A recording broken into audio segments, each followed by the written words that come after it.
जनपद संभल में शासन द्वारा लिए गए निर्णय के अनुसार एक एटीएस की यूनिट की स्थापना विवादित धर्मस्थल के पास सत्यव्रत चौकी में की जा रही है।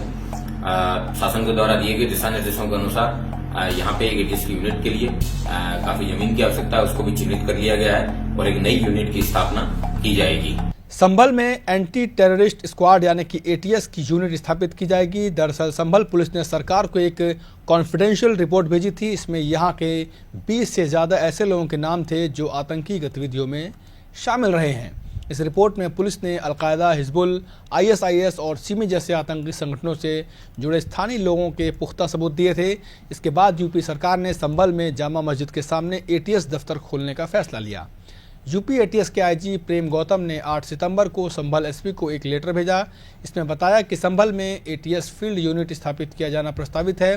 न्यूनतम 10 लोगों के लिए कार्यालय भवन और उसके रहने के लिए आवासीय व्यवस्था पुलिस लाइन में कराई जाएगी।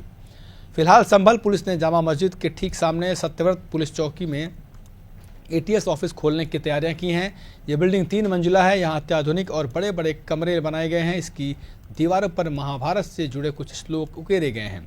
इसी बिल्डिंग में पुलिस का रेडियो ऑपरेटिंग सिस्टम भी लगा हुआ है। जामा मस्जिद इलाके में हिंदू और मुसलमान दोनों रहते हैं। ऐसे में ये पुलिस चौकी एक तरह से सुरक्षा की दीवार बनकर काम कर रही है। संभल के पुलिस अधीक्षक कृष्ण बिश्नोई ने बताया कि 24 नवंबर 2024 को संभल में जामा मस्जिद सर्वे के दौरान हिंसा हुई थी। पुलिस को घटनास्थल से कुछ कारतूस रिकवर हुए थे जो दंगाइयों ने पुलिस पर चलाए थे। हमने इनकी फॉरेंसिक जांच कराई। पता चला कि इसमें कुछ कारतूस पाकिस्तान मेड हैं। पुलिस ने गहनता से जांच शुरू की तो सामने आया कि संभल के कई लोग ऐसे हैं जो पूर्व में आतंकी गतिविधियों में संलिप्त रहे हैं। इतना ही नहीं, संभल हिंसा में जिस संदिग्ध व्यक्ति की तलाश हो रही थी वो लाहौर की सेंट्रल जेल में बंद मिला। इसके अलावा दूसरे व्यक्ति की लोकेशन दुबई में पाई गई है। पुलिस ने लोकल इंटेलिजेंस यूनिट और इंटेलिजेंस ब्यूरो और साथ ही अन्य एजेंसियों से इनपुट लिए हैं। तब रिपोर्ट तैयार हुई तो संभल निवासी करीब 20 संदिग्ध आतंकियों के नाम सामने आए हैं।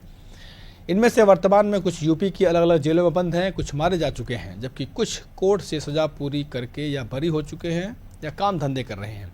एसपी ने बताया कि सभी जांच एजेंसियों का इनपुट इकट्ठा होने के बाद मैंने एक रिपोर्ट यूपी सरकार को भेजी।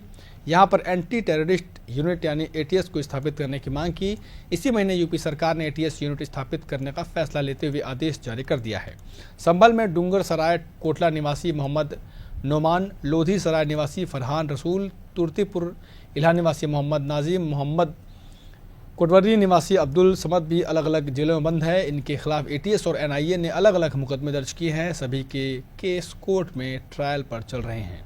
इसलिए यहाँ पर एटीएस की स्थापना बेहद ज़रूरी है। नमस्कार।